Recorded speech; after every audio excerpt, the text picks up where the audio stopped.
Welcome to another episode of Our Interesting Times. My guest this evening is Dr. Eric Karlstrom. Dr. Karlstrom is an emeritus professor of geography, California State University. His primary website is 9/11 New World Order. Dr. Karlstrom, how you doing? Very good, Tim. If you could turn yourself up a little bit, that would help. Oh, you having a problem with my volume there? Okay, let's try. A little bit more, yeah. How's that? Is that a little better? A little better, yeah. Okay. Thank you. Great, okay. Well, today, I want to talk about another part of your website here. It's of course, your website is 9/11 New World Order, and you have a lot of subcategories in there. And you've been doing, recently been doing several interviews regarding directed energy, geoengineering, and gang stalking. So we get into this gang stalking. Gang stalking is one of these things where it's kind of up there with, with geoengineering and within the conspiracy realm, where it's maybe not a question of if it exists, it's a question of degrees and what its objective is. So gang stalking, and what place does it hold, or what's its role in the New World Order? Well, this is a very important question. What we're dealing with here, Tim, and I apologize for the noise here.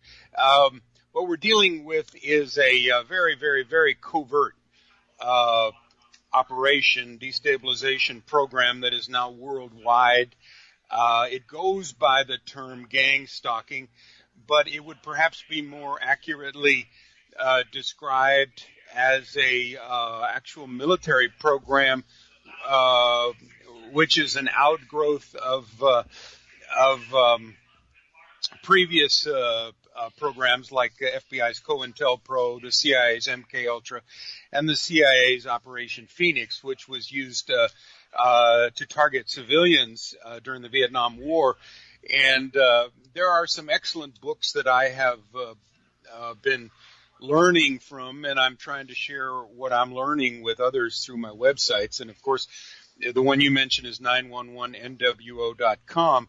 An outgrowth of that this fall was another site called GangStalkingMindControlCults.com.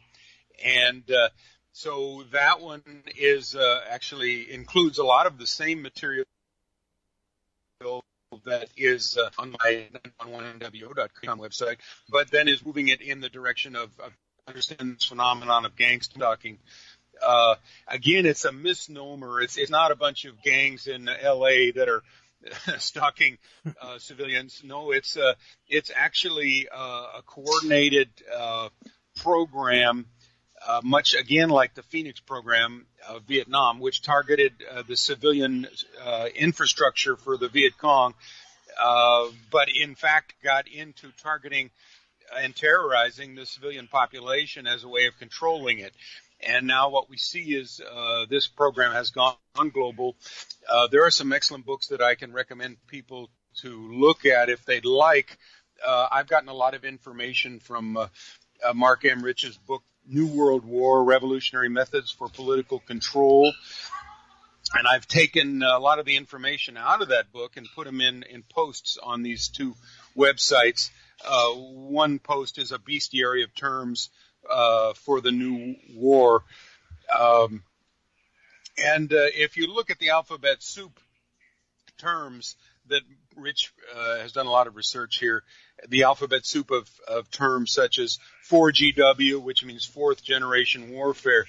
This is what we're looking at actually. The military is using these forms of, what they are is a Psy-Op and electronic warfare, and all kinds of covert methodologies as political, psychological warfare against individuals, to destroy them, basically, to break their will and to modify their behavior, first of all, to eventually to terminate them through torture. What we're dealing with is no-touch torture, silent kill, soft kill, slow kill, non-lethal weapons is a term that they use, NLW. And the more you get into this, the vaster is the literature. As I say, the Pentagon has been funding research in these directed energy weapons for numerous decades now, and there are many patents that show what has and I've got these listed also in a post, pertinent patents, and so I've learned a lot, and I believe that I actually am a target, and have been targeted with not only the Psy-Ops aspect, but also with the energy, electronic weaponry, directed energy weapons.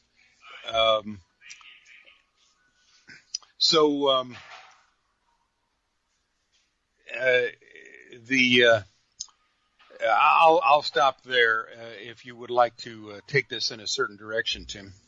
Okay, so gang stalking, or the sort of psychological warfare that we're talking about, it can range anywhere from sort of various psyops, whether it's intimidation or mind games, breaking into someone's home, switching their furniture around, getting into their mail, making their lives difficult by disrupting their daily activities, to targeting them with exotic weaponry, that can disrupt their bodily functions and make them impossible for them to function properly, which would be very helpful if you're trying to neutralize a dissident or a troublemaker or a whistleblower. Make them appear to be insane, which is an old tactic, it's an old Soviet tactic, but it's a way to neutralize a troublemaker, a dissident, or a whistleblower. Make them appear insane, isolate them from their family, but also to target them. You can eventually kill them with some of these weapons. As you say, there are patents for these weapons, and I've seen some of these weapons even on NBC News or ABC News, where they talk about crowd control and hitting people with heat weapons and things like that. All this is very disturbing. It's also, to the average Joe out there, it's also very strange. So it's hard for people to believe this is going on. But there is a history for this. Do you want to go maybe, whether other countries or in the United States itself kind of build the case for this type of behavior on the part of whether government agencies or even the private firms like Blackwater or other these they can contract out to these things, particularly with all the money that's gone into the national security state in the past 15 years. So what examples do we have in history for this type of behavior? Tim, are you there? Yeah, you hear me? Yeah, you just dropped out for a second. Yeah, you seem to have a pretty good grasp of this whole thing. It's very confusing. I think that probably there are many tens and hundreds of thousands, perhaps millions of people that are targeted globally.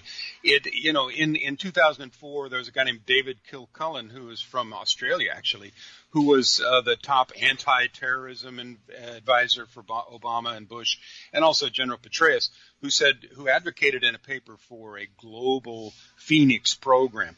Now, of course, the war in Vietnam was a disaster in many ways, but from the point of view of the military leaders, the silver lining was this Phoenix program, which was horrendously evil, because CIA would put out a list of individuals of interest, and then the military go in and kill them with these hunt and kill operations.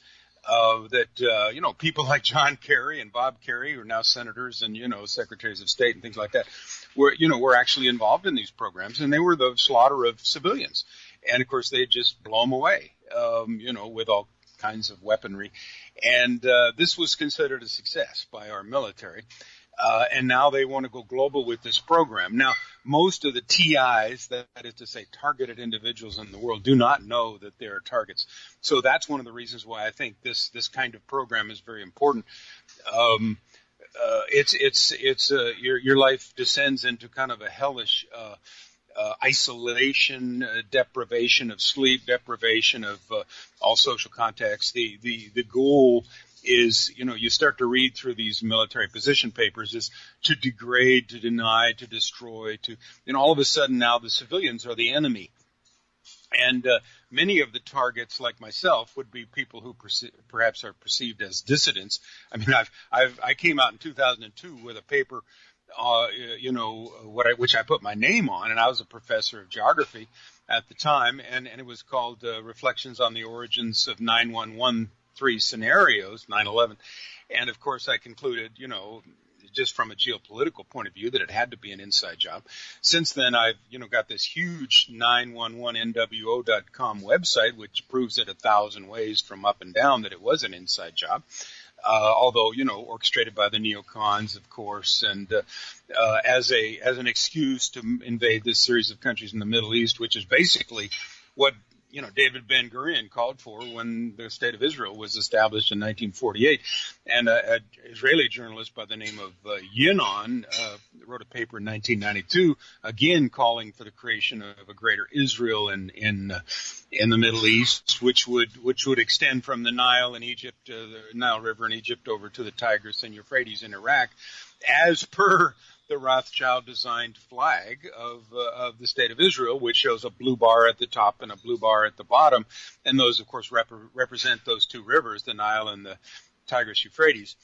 And, of course, that's exactly what's happened. And the beneficiaries, of course, of this Operation 9/11 were, the DOD, the Department of Defense. Their budget increased from about $300 billion per year to, over $600 or $700 billion per year, $800 billion for a while.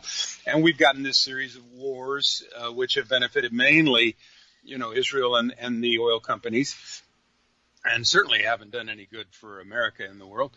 And then also as a result of the 9/11 operation, which was totally scripted out by the neocon Jews of the Bush and Obama administrations, is this establishment, this national security establishment on steroids, in which we have the Department of Homeland Security fusion centers, and we have the FBI's terrorism fusion centers. I can't remember the term right now, but these mimic what was going on in the Phoenix program back in Vietnam, wherein these centers would coordinate activities from many different agencies: anti-insurgency, counterinsurgency, anti-terrorism. What they're doing is targeting the civilian population and giving them, a name. We'll call them insurgents now. Like I'm sure I'm considered an insurgent now, because I guess I'm a truth teller, and of course it was Goebbels, the head of the propaganda ministry in the Nazi German regime, who said truth is the greatest enemy of the state, and that's where we are. It's a battle for perceptions and the perception of legitimacy. And, of course, the U.S. military, what it's doing is not legitimate, nor is what the U.S. government's doing. It's criminal. It violates all principles of the Constitution and the Declaration of Independence. But of course, they deal with the fact that our media is controlled now by 6 Jewish corporations, Jewish-owned corporations. 95% of the world's media is owned by these 6 corporations. So, and that itself, our media is propaganda. It's a psychological operation. It's what the Nazis called worldview warfare. So, to break out of that, then. People like me, who the military would target now as an insurgent, would put out information on the internet with my websites, and I've got 5 of them. And then, of course, this is countered now by the state's resources. I have a slight revelation I'd like to make, Tim, and this has come to me just recently. I think it's a huge revelation. When the military talks in terms of 4th generation warfare, 4GW, let me just define that for you here. And this is right out of Thomas. 4GW is a form of political information warfare waged against civilians by a state or other entity. It utilizes civilians and the military.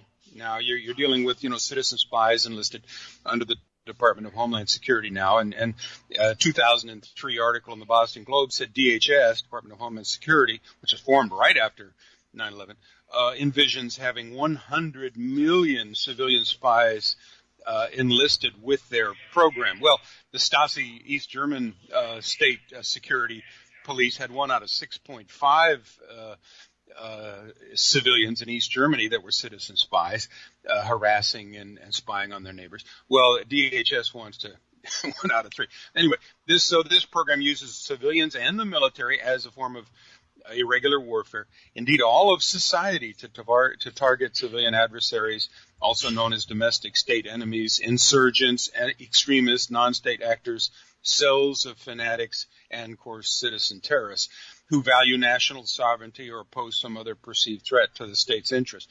Anyone disseminating information contrary to the state's national security interest may become an enemy. The goal of the new war is the psychological collapse of the new enemies using a combination of tactics. Defeating the new enemies involves the synchronized, is very important, synchronized use of non-lethal directed energy weapons, isolation, deprivation, and Psy-Ops against individuals and groups, also known as TA, or targeted audience, which includes TIs, targeted individuals.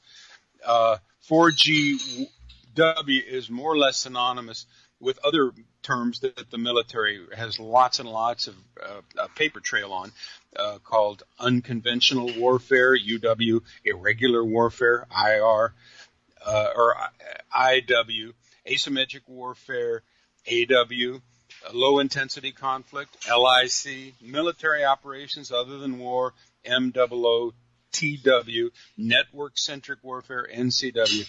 This new war involves international interagency cooperation between the military, federal, and local law enforcement, non-governmental organizations, NGOs, intergovernmental organizations, IGOs, the civilian population, private voluntary organizations, PVOs. You see, as I say, the answer, my friend, is in the alphabet soup, and private government contractors. This multinational force, MNF, involves NATO, North Atlantic Treaty Organization, and the UN, and is termed CMO, Civilian Military Operations. Okay, so what's my revelation? My revelation is that 9/11, 9/11 itself, was an example of PSYOP, and I wrote this in a 2006 paper called 9/11 was a PSYOP and an inside job, and it involved electronic warfare. It involved Tesla technology. And here I refer to the work of Dr. Judy Wood, who has a PhD in materials engineering and interferometry. She understands how different wavelengths of energy can interfere with each other to produce radically new results. And it's her contention that 9/11 itself was not a new Pearl Harbor. It was a new Hiroshima, a new form of tactical weaponry, in other words, directed energy weapons, was demonstrated to the world, and on a colossal scale. So this was a self-inflicted wound, although I think Israel was certainly prominently involved. It was a self-inflicted wound that was designed, again, to justify all these wars in the Middle East and this national security establishment on steroids. According to Mark M. Rich, we've taken $7 trillion since 9/11 and taken it out of social services and put it into this national security establishment. So we are a police state, a covert police state on steroids, involving all aspects of society. And it seems that enemy number one is civilians. So, now that we've used the largest military in the history of the world, and we have our bases in 160 countries or something like that. Now that we've used it to, subject the world to American power and capitalistic requirements, which is turn over your resources and your cheap labor to us or else. Now that those countries have been more or less conquered, with some notable exceptions, Russia and China, now the operation is to go after non-cooperating citizens. And of course, we saw the precursors of this in Oliver North's Operation Rex, which set up the FEMA camps in the 80s, as well as the Jade Helm exercises in 2015 and then the UX exercise in 2016. We see the military's fixation on the problem of dissidents, the problem of people who still can use their minds and think and communicate. So this becomes the enemy number one, and gang stalking is the way to take them out. Now, I can't over exaggerate the amount of pain that is being inflicted on these individuals by our military using our tax dollars. So again, this is so anti-constitutional, so anti-American, that if and when the word gets out that the military is doing this, we in cooperation with the citizenry and the local law enforcement and the intelligence agencies, blah, blah, blah, they will lose legitimacy, and something's got to change. Now, one thing, it's good that you mentioned the Phoenix program, because that was a prototype. The Vietnam War itself was used, one of the reasons for the Vietnam War was used as a testing ground for various weapon platforms and tactics and psychological warfare. And what developed out of that, of course, was the Phoenix program. And Douglas Valentine has written a book about the Phoenix program. I think you've referenced him in a couple of your interviews. And he has a recent book out that also writes about that. He writes about that a lot in his recent book, the CIA as Organized Crime. And he's mentioned how much of the Phoenix program's ideas have been incorporated into the Department of Homeland Security, particularly the fusion centers that you mentioned. One disturbing fact about the Department of Homeland Security is that a consultant was one Marcus Wolf, a former Stasi yes. officer.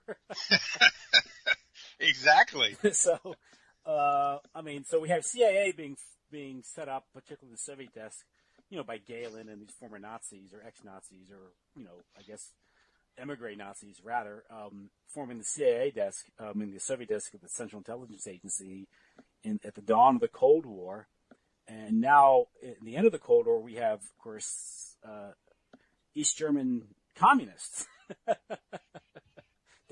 helping designing our domestic police state.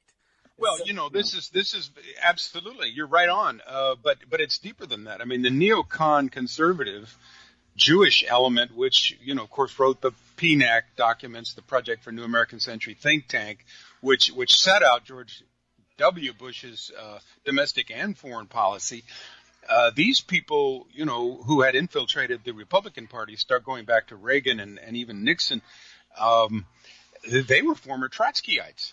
Yeah. And they, you're talking to Irving Kristol, and these guys were very, very far on the left, but they decided, well, they need to infiltrate the Republican Party too, so they all of a sudden became rhinos, Republicans in name only, and then they got control of the Republican apparatus. Mm-hmm. So, we're dealing with the same people, a very small number of people who've hijacked the American government for their own purposes. Yeah, and this, of course... And one point is that Trotsky himself was an agent of the West going in to destabilize Russia. From New York City, his name is Bronstein. Yes. And yes, that's right. So what we have is the Soviet Bolshevik Revolution being, financed and supported by the world's greatest capitalists in Wall Street and the city of London and Germany, et cetera. And then this reign of terror, for 80 years in the Soviet Union, in which they developed the Cheka police and the Red Terror. Again, in the gulags of Russia would have been, 80% staffed with Jews. And then, of course, all the communist satellite countries like East Germany and Hungary and Poland, they all had their versions of this national security state, which is totally repressive and hellish. And again, now these same forces which created the Soviet Bolshevik Revolution have grasped the United States, and we are controlled. I see us more and more as the United States of Israel, or the United States of Israel. They control all elements of power, and even though it's a relatively small percentage of our population, but they say 2.5%, although I think it's much greater than that. But they control the money, and through the money and the networks of influence, they control the major levers of power. And so again, the revelation that I have here, Tim, is that 9/11 itself, 9/11, is a act of terrorism, state-sponsored, false flag, made in America, synthetic terror.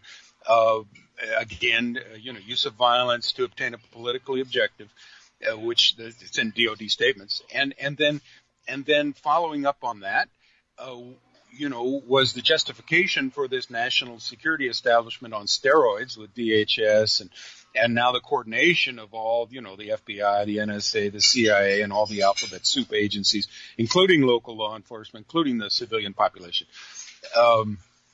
And now we just have a continuation of the same dynamic, which again is 4GW, fourth generation warfare, unconventional warfare, regular warfare against the civilian population of America and the world. So my revelation then, what came to me is, 911 is a combination of Psy-Op and electronic warfare.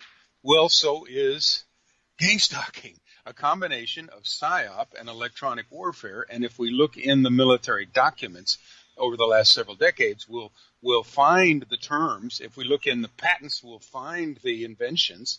If we look at the black budget projects of the Pentagon, we'll find where the funding came from for these things. So, this is not a conspiracy theory. I mean, it's outrageous to call it a conspiracy theory. This is reality. I mean, all of these patents, all of these documents that are military documents, all of these think tank position papers, from RAND and CFR and PNAC and places like that, they lay it out. They tell us what they're going to do, and then they do it. And the only way they can get away with it, of course, is they have almost 100% media complicity. And our media itself is propaganda. It's a psyop. And so Americans, what they want to do, of course, with this program is once they've perfected it, still, I think, somewhat in the testing stages. We're all guinea pigs now in this system. They're going to extend it to the world's population. And so those of us then who are targeted, in a sense, are a slight buffer between the psychopaths who are wielding this power and the civilian population of the world. So in a way, I'm honored.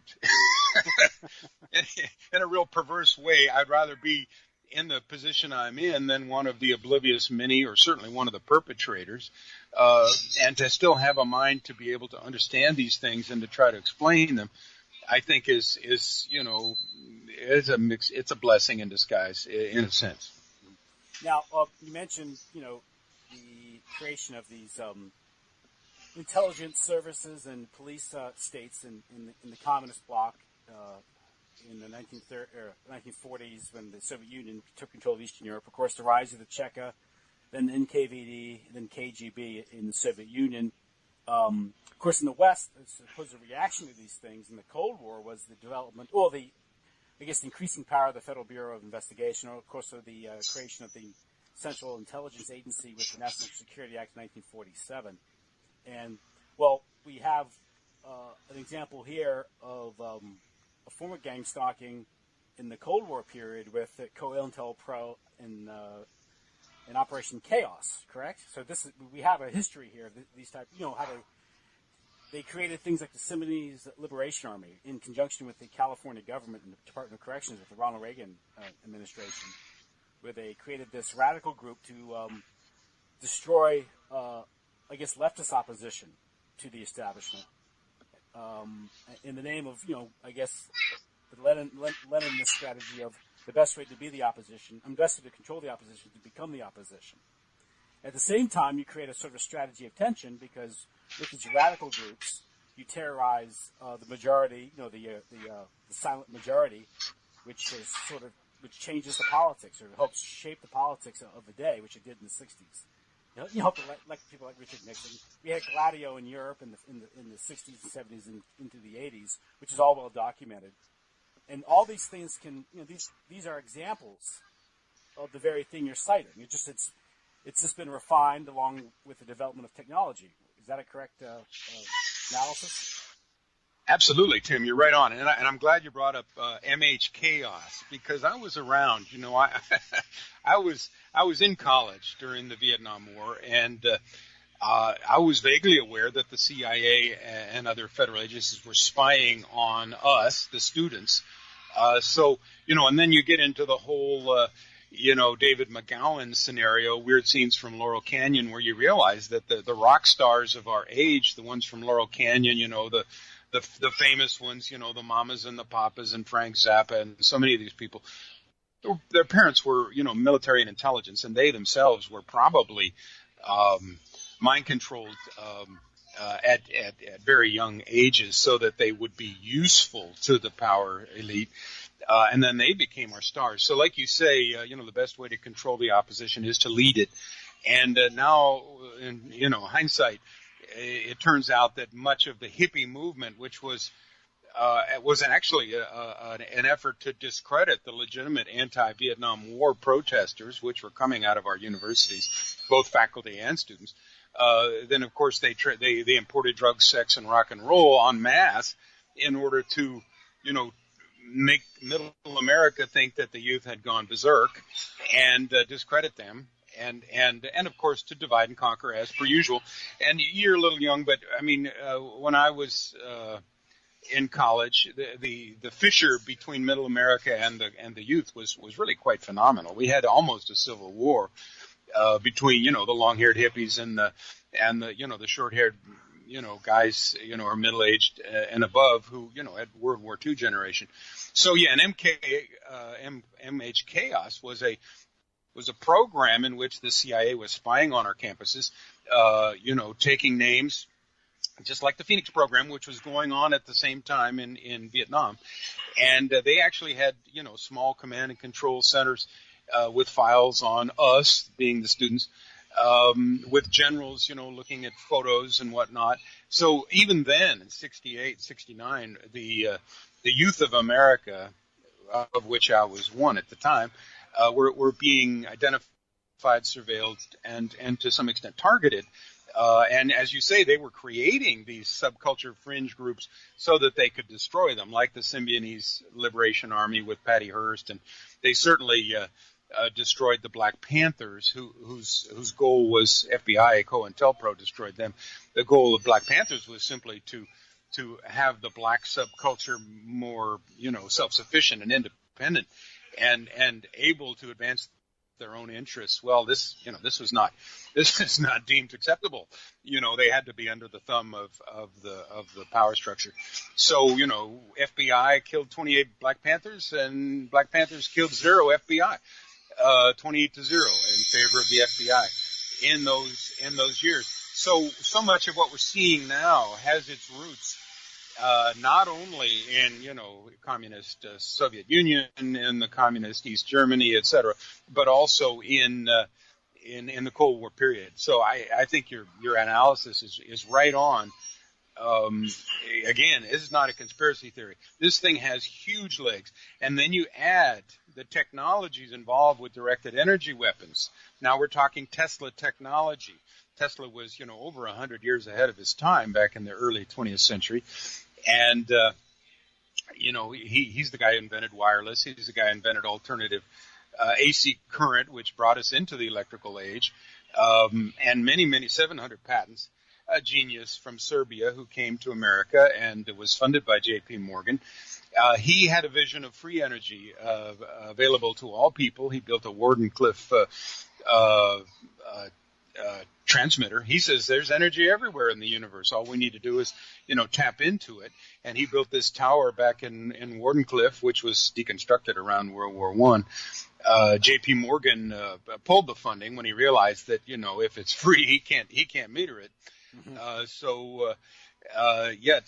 The Tesla coil was invented, and he did all these experiments in Colorado Springs and demonstrated that these wireless forms of electrical transmission were possible. And now, of course, we all use them with our cell phones, etc. Our Gwen towers, our satellites, and now we're immersed in about 200 million times the background energy of these wavelengths of energy. See, that's what's so amazing about the directed energy weapons.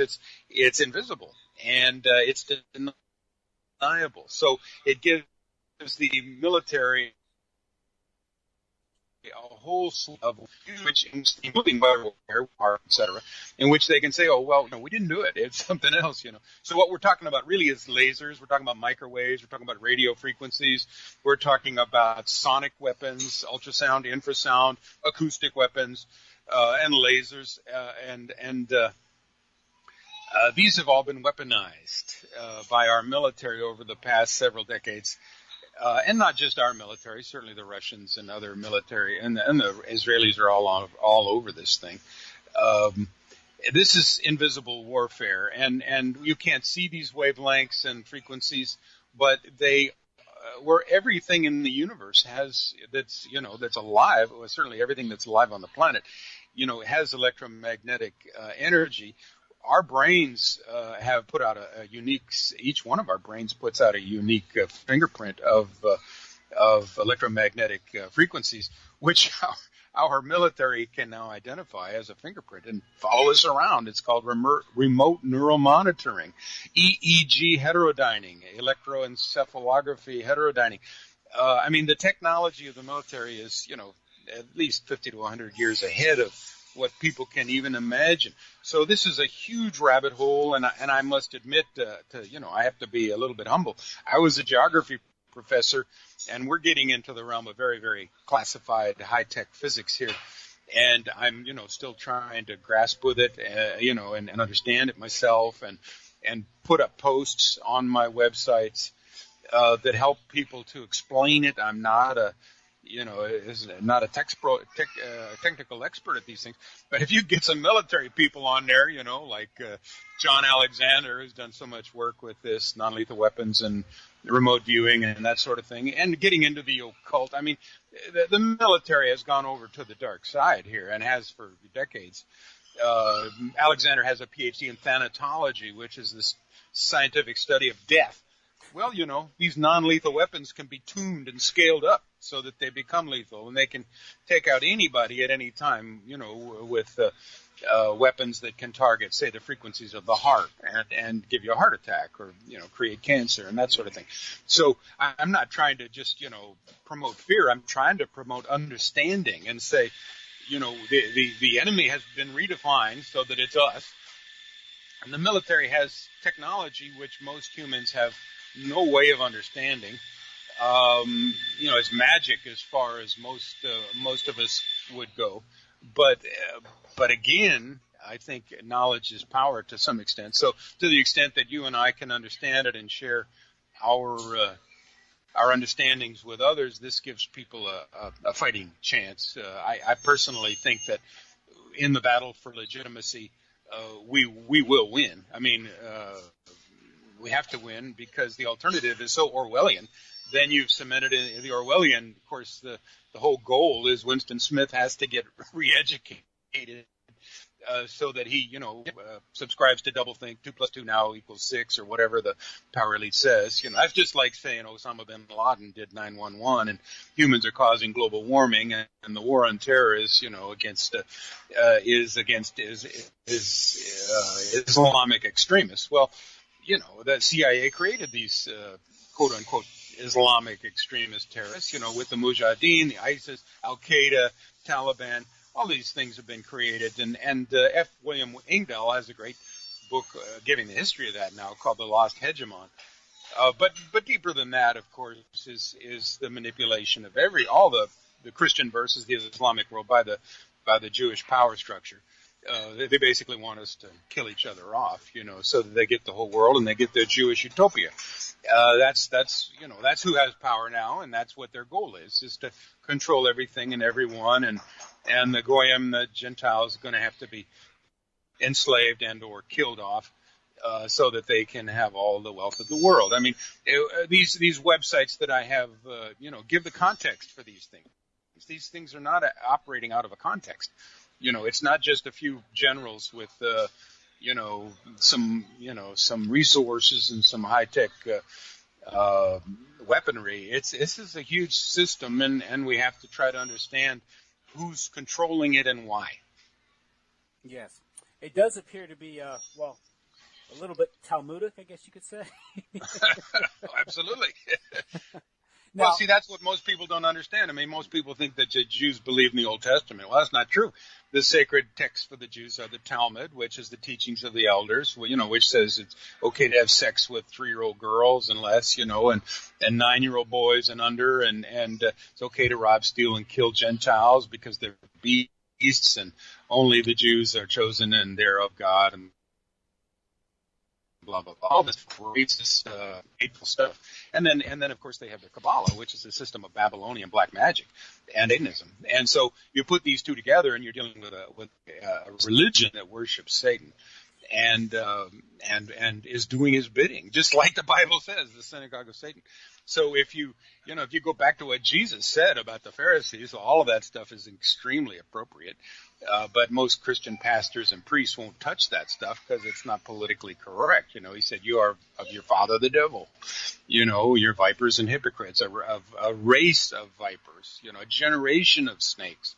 Well, that's unfortunately seems to be the case. I mean, I didn't grow up with a prejudice. I was brought up not to be prejudiced, but I think in discovering the truth, we have to go where it leads. We can't say, okay, well, I have to stop there because that's not politically correct. Well, of course, that's why all these politically correct, sanctions are there to keep the truth covered, So. No, I mean, I guess what I would say is that I think the vast majority of Jewish people are under a rabbinical tyranny, and they themselves are being tricked. I think that's the case.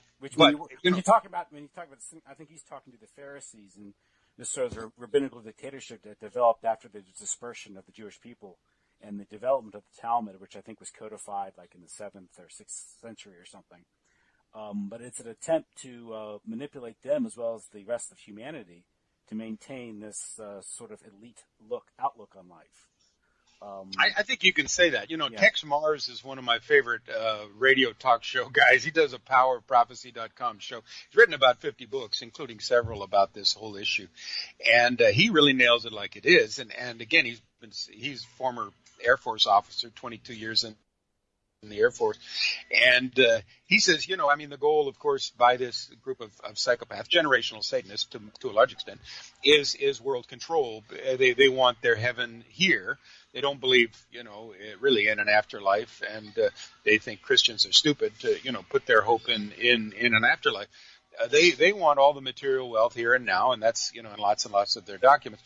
And what he says is that basically, it is the leadership that's pushing this, but the rest of them pretty much are going along because they get so much. So you're looking at this whole Khazarian issue where supposedly 95% of the modern Jews are actually from, the ancient kingdom of Khazaria, and they would have imported Judaism as their religion. They are not associated with the old Hebrews genetically, and these are the people that have conned the world into saying, God wants us to go back to our homeland. Well, their homeland is Khazaria, not Jerusalem, and not Palestine.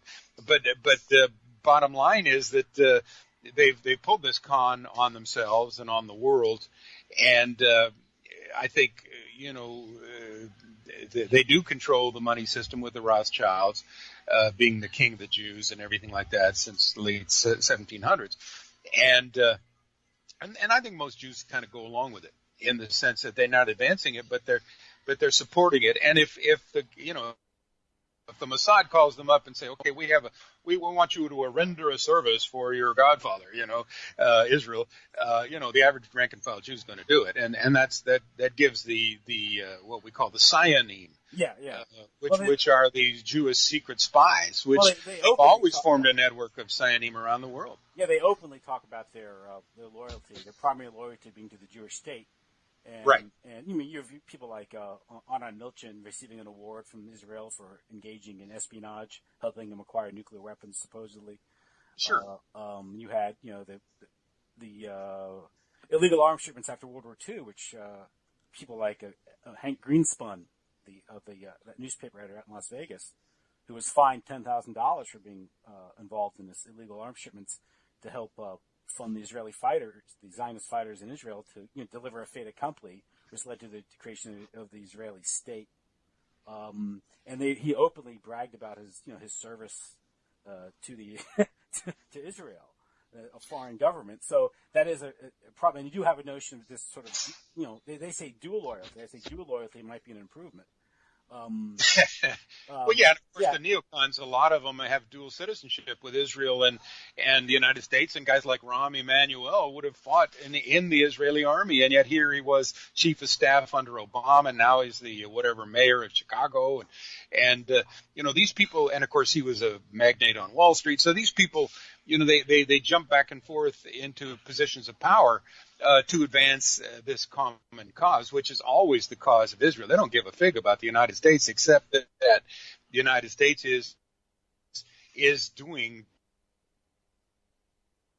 is involved with in their utopia, and when Americans figure out that we've been hoodwinked by these people, and I think hoodwinked is the right word because that is a word, say the Jewish nations would use.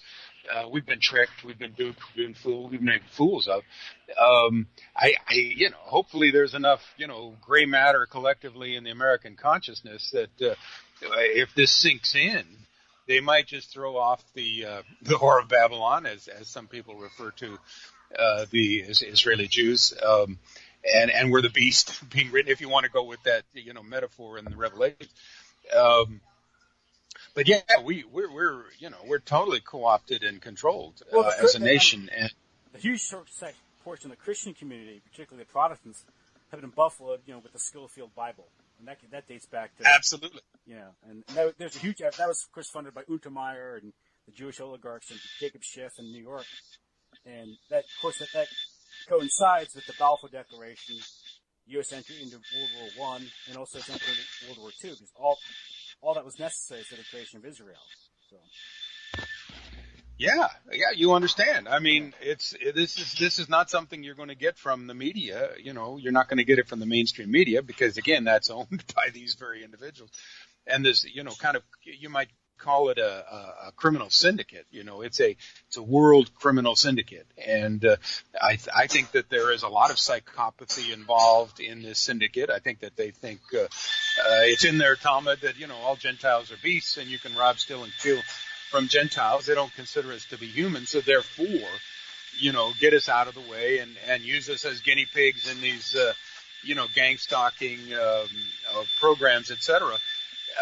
The military has tested, done these experiments in the Cold War of over 500,000. That's admitted, in all kinds of radiation experiments. Yeah, you mentioned the word magic, and that's interesting because you have Arthur C. Clarke's observation that there's no real difference between any advanced form of technology and magic. In the minds of the people. Yeah, because if you're among the profane and they're dealing with occulted technology, and science itself has always been somewhat of a control mechanism. That goes back to the Royal Society and its Freemasonic Rosicrucian origins. It's all about controlled information. Keep special information, insider information, whether it's financial or technological, so you can appear as a god or as magic or just to pull a con on somebody. It's not a coincidence that George Soros's book on finance is called The Alchemy of Finance. Alchemy has always been somewhat of a con, right? It's always a con. I can do this for you. I can turn base metal into gold. The only problem is if you can do that, then gold becomes a base metal. But it's always been a trick. And 9/11 was a trick. 9/11 was a trick. In fact, there was a lot of symbology in that. If you read a couple books, The Most Dangerous Book in the World by J.K. Bain or whatever his name is, talks about all the Masonic symbolism, not only in the 9/11 operation, but also in the JFK assassination. Yes. So you have a occult power structure, which you can call it Judeo-Masonic Satanist, if you want, for a better term. But it involves a lot of these secret societies like the Rosicrucians and everything. And I'm really glad to hear you say these things because it takes a depth of understanding to peel back the curtain and to start to see who the wizard is, and then you start to see that, oh, wow, this is the wizard, and you mentioned Soros, how is this guy who's a Czechoslovakian Hungarian Jew who was a Nazi during World War II and now is, had inordinate control and power over the American political scene with his MoveOn.org and of course, I think that the message there is move on from 911, pay no attention to this, and keep on, going forward. And of course, he was the brains behind the Hillary campaign and the money. and the Black Lives Matter, and you name it. I mean, these billionaire Jews, they have power, and for whatever reason, nobody's going after them. Nobody's assassinating these guys, which of course they deserve richly. And not that I'm calling for that, but I mean, they talk about assassinating Trump, but they don't talk about assassinating Soros. And I mean, this is nuts. I mean, why should we have this Jewish billionaire exerting such power over, and Rupert Murdoch and all the others? Again, Tex Mars is very good on this. There's a group called Mega, these 10 richest billionaire Jews that get together and meet in New York City and decide what's going to happen next. It's kind of an informal Bilderberg group. So yeah, we get down to the hidden structures of power and realize that it is above our elected officials, it's above our president, and it's jerking us around. And I think people are waking up to these things. But what they need to wake up to is this gang stalking, electronic warfare, Psy-Ops thing, which I am now on the case. I'm writing articles about this. I'm reading and I'm writing and I'm reading and I'm writing. And this is where my research has led me. I mean, obviously the global warming thing is a hoodwink, and I've established that on my naturalclimatechange.org. And that is my field as a physical geographer, to know something about climates of the past and how natural climates change. But that's kind of a done deal. I mean, that's a pathetic hoodwink, which no longer seems to be functional. Even Trump, says it's nonsense. But then the 911 hoodwink, we're making inroads on that. Now the gang stalking and the PSYOP thing, if we can turn this over, if we can expose this, I think then, then the power structure is going to have some real problems. Yeah. Well, because they're killing us. They're killing us. They're torturing us. They are killing good people. I mean, we can go through the list. I mean, Gloria Naylor was a wonderful black author. 1996 is her book about her own stalking, which started in 1996. She understood what was happening to her. And now, this last year in the fall, she died of a heart attack, probably induced. David McGowan, the guy who wrote the Weird Scenes from Laurel Canyon, died too young of cancer. Gary Webb shot himself twice in a suicide. Who exposed Iran, the CIA's crack importation during the Iran-Contra, bringing cocaine and crack, from Central America into L.A. and San Francisco. So, they're targeting the dissidents, and they're targeting people who have no connection to anything. They're just almost randomly getting people out. And the Rolling Stone reporter, what was his name? Michael? Yeah, Michael Hastings, most recently. Yeah. His car seemingly blew up because he was drunk or something. It turns out he wasn't. I think his car was steered. You get these new automobiles. They can be commandeered, just like an airplane can be commandeered, remotely and smart. Steered. They're smart. Yeah, smart car. Yeah, and someone else can take control of that smart car and put it right into a tree, which apparently is what happened. And of course, Mike Hastings was exposing things the CIA did not want to see exposed. So the CIA, I think, in my own research, the CIA has always served Wall Street and the power elite, not the people. And when they talk about national security, just move along, man. This is a national security issue. Yeah. Well, they're talking about what they're doing is protecting, their own interests and protecting their own criminal activities. So this national security term, or national interest, has always been kind of a misnomer, a way to hoodwink the American people to protect the power structure against the American people. Yeah, well, they don't want accountability or oversight, and that's Right. one way to cover that up. It's under the veil of national security. It's the biggest con out there. But you mentioned the case of Gloria Naylor, which is interesting because it suggests that she ran afoul of the system just because she offended a neighbor. Yes. Knew somebody. And this is how these systems work, by the way. Well, let's go take it a little bit further. I mean, I've read the book. It's a brilliant book. It's very short and simple and direct, and it's fictionalized, but anybody who's a TI would know that it's actually very descriptive of her own stalking experience on her first year. Basically, it started when she's an author with some success, a black woman, and a book that I think something with the name Dreams in it. But anyway, she bought a house where she could write down on one of these barrier islands off of North Carolina, I believe. And her neighbor across the street was a tall Jewish lady who had a bunch of cats. And her bunch of cats came in and tore up her garden or something, and she went over with a cup of coffee to try to be friendly with her neighbor, and her tall Jewish neighbor got pissed off at her, and then she called her brother, who happened to be high up in the NSA, and she hounded him until he put her on a list where all of a sudden it was Operation Destroy Gloria Naylor. And this is well described in the book, and pretty soon there's a Mossad operative who's who's in charge of the whole thing, and it just is comedy of errors. But once you're into one of these operations now, it's war. Now you're at war. The whole apparatus can be brought down on one innocent, unsuspecting civilian. Unfortunately for them, Gloria Naylor was very, very, very smart, and she figured out what was happening to her. And anybody who's a TI should read that book, because all this technology was available in 1996, and that 21 years ago. This has been around.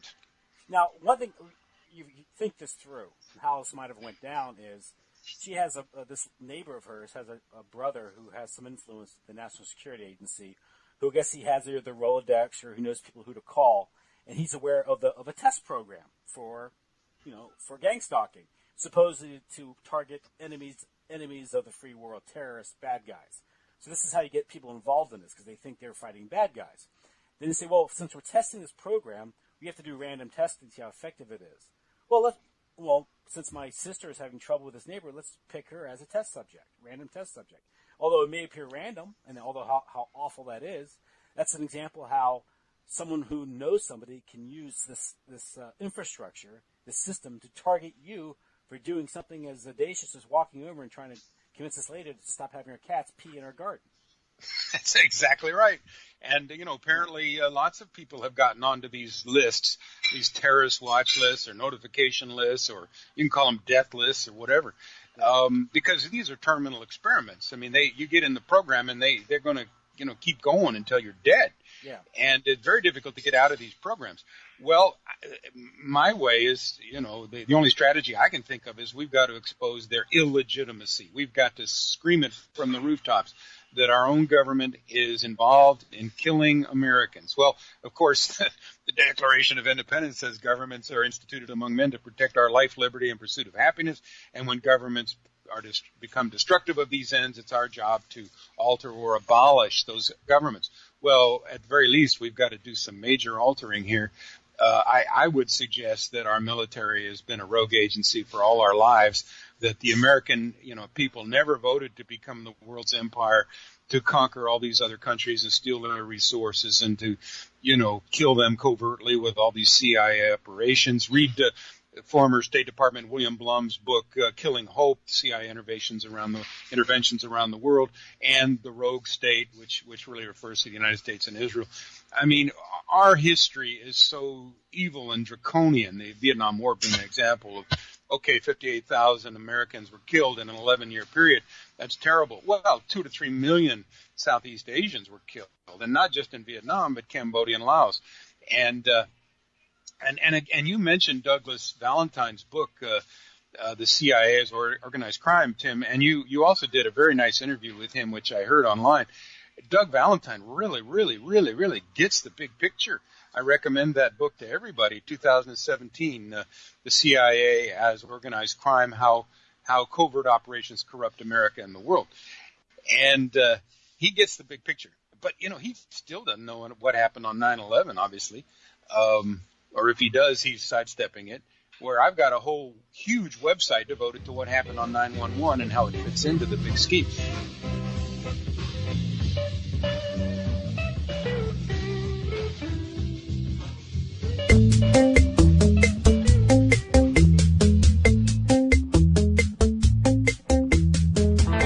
You are listening to UCY.tv. Why don't you stick around?